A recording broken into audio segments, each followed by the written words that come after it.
If you're worried about trying to switch to a slow living lifestyle because you're just so busy, I want to let you know it can be done. We're going to go through 5 tips to practice on slow living, even when you have a lot going on.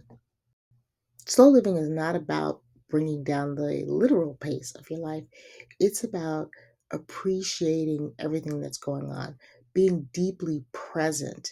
Slow living has to do more with your state of mind than what the amount of things that are actually going on. You want to take time to carve out time for the things that you find really important, instead of just being on some sort of work treadmill where you're just going to work and coming home going, but really having time for the things that you really, really love. Tip number one is about not taking on too much. The world is already very fast paced, and there can be just more and more things piling on your plate, so to speak. So, what you want to do is you really want to master the art of saying no. Realize with everything that comes onto your plate, it is taking up time, energy, mental space for you to deal with it. That takes time and energy away from other things. So, if something comes onto your plate, it's sort of like what's going to come off your plate so that you can handle that. So, learn how to say no. I'm going to take a moment right here for a coffee break and just say, please subscribe to the channel if you find these tips helpful. We love having you on board, and this is going to help you in your journey. I'm giving you all the information you need to change your life for the better. Thanks.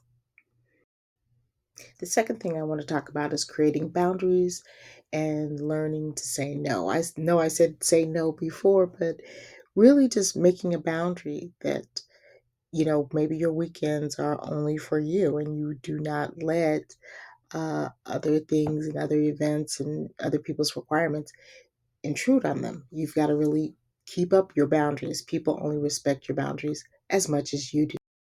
Number three is going to be to switch off from work outside of your working hours. Now, if you work for yourself and work at home, the temptation is to just keep going and never stopping.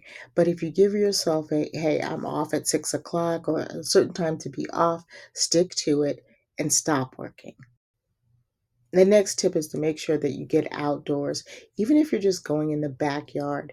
Sometimes I'm working a lot, have a lot on my plate, and so I'll just take my breaks outside in the backyard with the dogs so that I get outside and I get some sunshine on my skin. It's easy to stay in the house. Take time to get outside and get some fresh air.